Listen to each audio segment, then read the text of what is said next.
Magandang araw mga ka-Coin Hunter. Share ko lang po sa inyong barya na aking nakalap. Unahan. Ito po yung 1 piso si Rizal.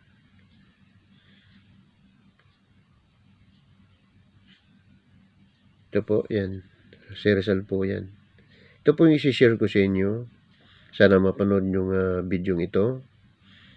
At may share nyo sa inyong mga kakilala at mga ka-Coin Hunter. So, umpisan ko na po ang pagtalakay sa baryang ito. Ito po yung 1 piso si Rizal. Year 1974. Po, baliktad yung year nito.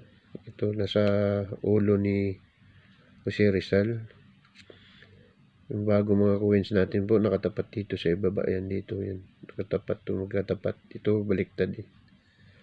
So ito naman yung isa, year 1972. Ito sa panahon ni Ferdinand Marcos Sr. po ang baryang ito. Sana po may share nyo to sa inyong mga kasamahan. Ang hinahanap po ng coin buyer yung 1971 ito. Pero yung likod niya, libro ni Jose Rizal na No Limit ang Hiri. Napanood ko po sa Jessica Su na mayroon lang po atang 60 piraso na gawa na 1971. Yung poong may hanapin. At mataas po ang value ng 1971 na ganito.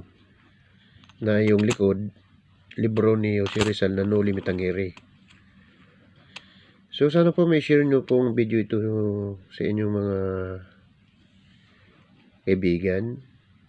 At huwag kalimutan po mag-subscribe sa aking channel, mag-share at mag-like at mag-comment po.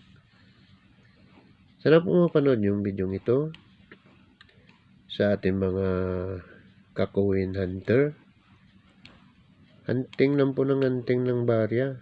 Huwag tayo magsawa sa pag-hunt. Dahil makukuha rin po natin ang nais nating barya na makuha. Kagaya nito, yan. Sa ganitong barya po, hindi na po natin makita to sa sirkulasyon. Kung gusto natin po makakuha ng ganitong koleksyon, ay bumili po tayo.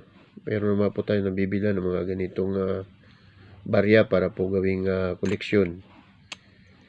So sana po mapanood yung video ito. At hanggang dito na lang po ang pagtalakay ko. Sana huwag kalimutan mag-share, mag-subscribe sa akin channel. Marami pong salamat sa inyong lahat. Shoutout nga pala sa lahat ng nag-subscribe sa aking channel. Marami pong salamat po sa inyong lahat.